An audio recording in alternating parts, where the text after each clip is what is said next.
Diminished chords are awesome, and you're definitely not using them enough in your chord progressions. So, what is a diminished chord? To put it simply, a diminished chord is a 1, a flat 3, and a flat 5. Just like a major chord is built off of the degrees of the major scale, that would be the 1, the 3, and the 5, all played simultaneously, make a major chord.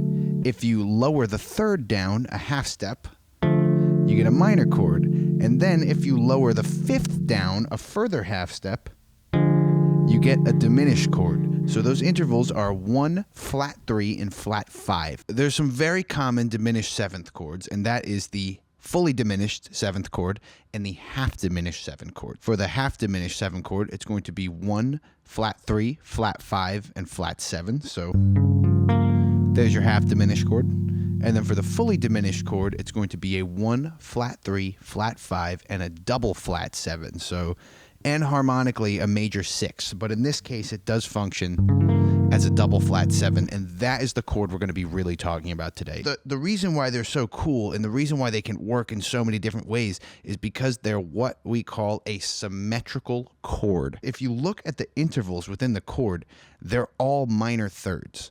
Right? It's 1 to flat 3 is a minor third, to flat 5 is a minor third, to the double flat 7 is a minor third, and back up to the 1 is a minor third. There's really only 3 fully diminished chords, and the rest of them kind of just function as inversions of each other, because a C fully diminished is just an E flat fully diminished. Those notes in there are the same. C, G flat, A, and E flat. An E flat diminished chord is the same.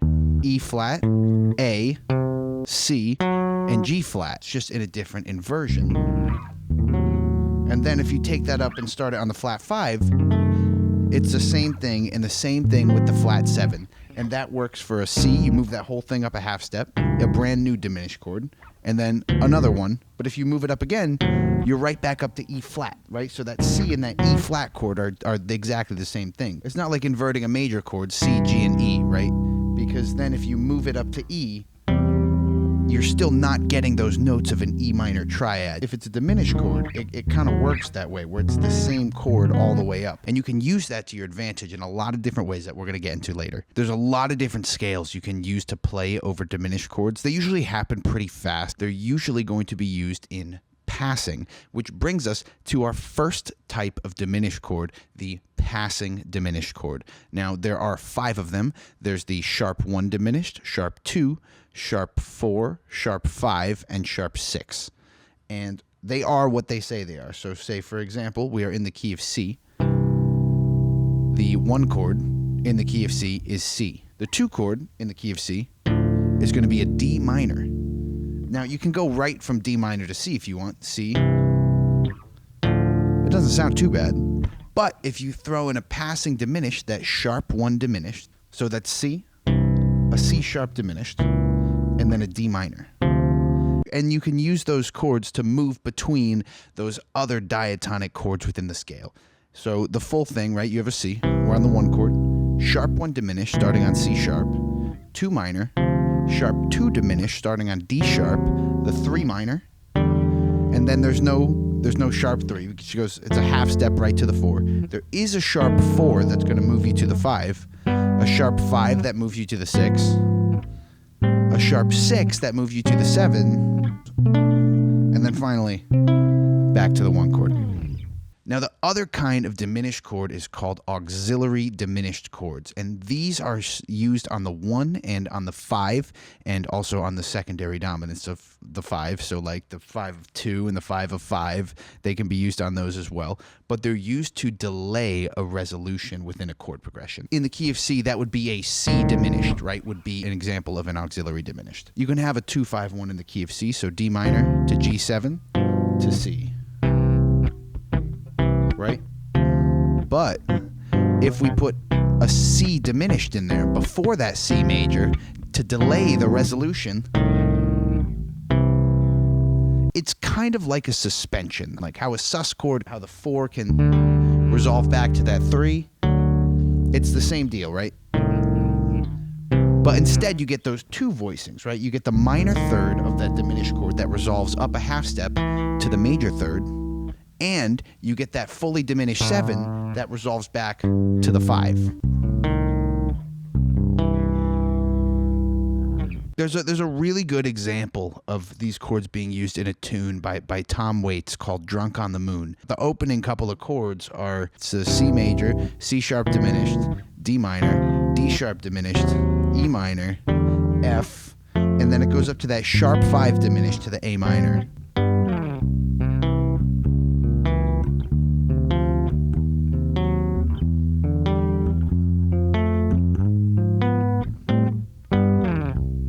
And it's a really good way to get some of that chromatic motion inside of your chord progressions. The reason that this information is so pertinent to the bass player is that what we do is pretty much imply diminished chords when we're using passing tones in a bass line, right? So if you're going from like a G major to an A minor chord progression, right?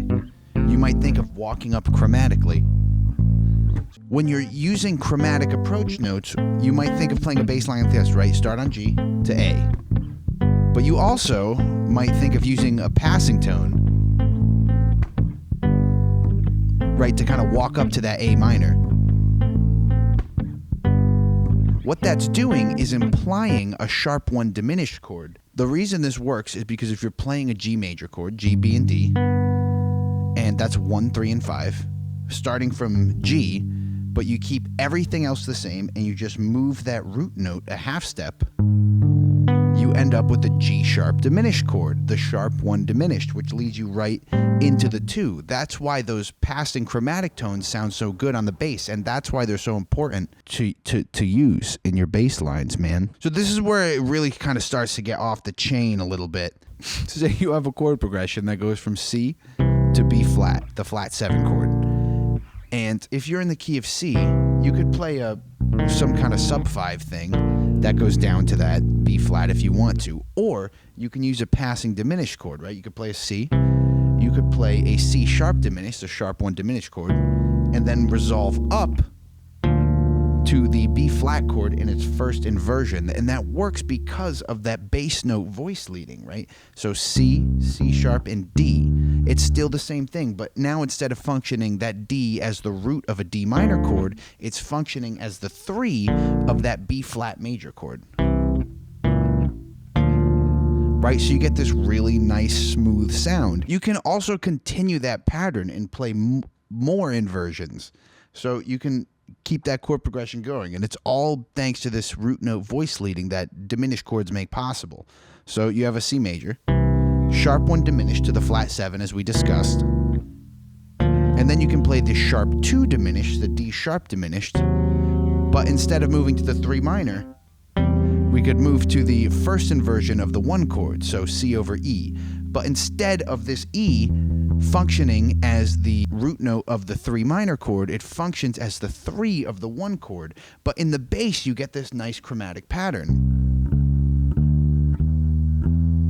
And that's what you're aiming for in a bass line, is smooth bass lines that flow and that sound good and don't have a lot of jumps in them. And you could take that even farther.